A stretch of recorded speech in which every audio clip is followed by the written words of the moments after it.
दोस्तों आज हम आपको जंगल की कुछ ऐसी लड़ाइयाँ दिखाने वाले हैं जिनमें कोई खाने के लिए लड़ता है तो कोई अपनी जान बचाने के लिए। तो बिना देरी किए शुरू करते हैं सांप और नेवले की इस भयंकर लड़ाई से, जहां सांप अपनी जान बचाने के लिए बार बार नेवले पर हमला कर रहा है, पर नेवला भी पीछे हटने को बिल्कुल तैयार नहीं है। वह भी सिर्फ सांप के मुंह को पकड़ने की कोशिश कर रहा है, क्योंकि सांप का सबसे कमजोर भाग उसका मुंह ही होता है, जिसको पकड़ने के बाद उसे आसानी से काबू किया जा सकता है। और नेवला ऐसा करने में कामयाब रहता है। वो सांप का मुंह पकड़कर उसे कुचल देता और उसे अपना भोजन बना लेता। अगली इस क्लिप में जिंदगी और मौत के बीच फंसे इस बंदर को देखो, जो शेरों से अपनी जान बचाने के लिए लड़ रहा है, लेकिन वह ज्यादा देर अपनी लड़ाई नहीं लड़ पाता और वह शेरों के झुंड के सामने जिंदगी की जंग हार जाता और उनका नाश्ता बन जाता। अब दूसरों का खाना चुराने वाले इन जानवरों को देखो। यहाँ चीताओं के झुंड ने मिलकर एक इम्पाला का शिकार किया और उसे खा ही रहे थे, पर तभी वहाँ कुत्तों का झुंड पहुँच जाता है। पहले तो कुत्ते दूर से चीताओं को डराने की कोशिश करते हैं और वो ऐसा करते करते चीताओं के पास आ जाते हैं और फट्टू चीता कुत्तों से डरकर भाग जाते हैं और कुत्तों को बिना मेहनती खाना मिल जाता है। अगले इस क्लिप में शेरों के झुंड ने एक इम्पाला का शिकार किया। पूरा परिवार मिलकर उसे खा ही रहा था, पर तभी अपना हिस्सा मांगने वहाँ मगरमच्छ भी पहुँच जाता और वह सीधा हमला कर अपना हिस्सा लेकर निकल जाता। शेरों का झुंड भी उसका कुछ नहीं कर पाता। अब यहाँ तेंदुआ सुअर का शिकार करने के लिए उसे पकड़ता है, पर तभी वहाँ हाइना पहुँच जाता है और सुअर को पीछे से खाने लगता है। तेंदुआ अपने शिकार को हाइना से बचाने की बहुत कोशिश करता है, पर हाइना तो सबसे बड़ा चोर है, वो कहाँ मानने वाला था। वह बस सुअर को खाने में लगा रहता है। खैर हाइना और कुत्ते तो शकल से ही चोर लगते हैं, पर हैरानी की बात तो तब है जब मगरमच्छ भी चोरी पर उतर जाए।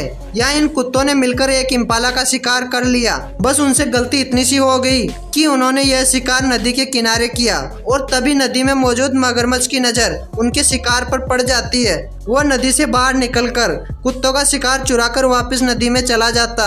बेचारे कुत्ते उसका कुछ नहीं कर पाते। अब यहाँ हाइना तेंदुए के शिकार पर अपना हक जमाने पहुंच जाता। तेंदुआ उसे रोकने की बहुत कोशिश करता, पर हाइना कहाँ रुकने वाला था। वह तो जाते ही तेंदुए के शिकार को खाने लगता। तेंदुआ शुरू में तो देखता रहता, पर जैसे ही हाइना खाने में व्यस्त होता, तेंदुआ शिकार को लेकर पेड़ पर चढ़ जाता। यहाँ तो तेंदुए ने मौज कर दी। अब इस क्लिप में चीता ने अभी शिकार किया ही था, पर तभी हाइना की नजर उस पर पड़ जाती है और वह उससे शिकार छीन लेता। यहाँ तो अकेला हाइना चीताओं के झुंड से शिकार छीन लेता और डरपोक चीता उसका कुछ नहीं कर पाते, वो बस देखते रह जाते हैं। अब यहाँ तो तेंदुआ इम्पाला का शिकार कर उसे लेकर पेड़ पर चढ़ जाता, पर इम्पाला के पैर नीचे लटके रह जाते हैं और हाइना बार बार कूदकर उसके पैरों को पकड़ने की कोशिश करता। हाइना की यही कोशिश उसे सफल बनाती है। वह तब तक इम्पाला के पैरों को पकड़कर लटके रहता जब तक कि वह नीचे नहीं गिर जाता। बेचारा तेंदुआ बस देखते रह जाता। हम अक्सर शियार को एक मजाकिया तौर पर लेते हैं, पर यहाँ इन शियारों की हिम्मत देखो जो शेरों से खाना चुराकर भाग निकलते हैं। इन शियारों की हिम्मत की दाद देनी पड़ेगी। अब यहाँ अजगर से खाना छीनने वाली शेरनी को भी देखो। अजगर ने अभी इम्पाला का शिकार किया ही था कि शेरनी की नजर उस पर पड़ जाती है, फिर वह पहुंच जाती है अजगर से खाना चुराने। बेचारा अजगर शेरनी से डरकर भाग निकलता। अब इस क्लिप में गिद्ध का झुंड मिलकर शिकार को खा रहे थे, पर तभी एक जयकाल वहां पहुंच जाता और वह अकेला इतने बड़े गिद्धों के झुंड से शिकार को छीन कर चला जाता। अब यहाँ यह मगरमच्छ हिप्पो के झुंड के बीच में फंस जाता और सारे हिप्पो मिलकर उसे फुटबॉल बनाकर खेलने लगते हैं। बेचारा मगरमच्छ बड़ी मुश्किल से अपनी जान बचाकर वहाँ से भागता। अब यह कभी भी हिप्पो के झुंड के सामने नहीं जाएगा। दोस्तों आशा करते हैं आपको हमारी ये वीडियो अच्छी लगी होगी और ऐसी इंटरेस्टिंग वीडियो देखने के लिए हमारे चैनल को सब्सक्राइब करें और बेल आइकन को प्रेस करें, जिससे हमारी आने वाली नई वीडियो की नोटिफिकेशन आपको आसानी से मिल सके।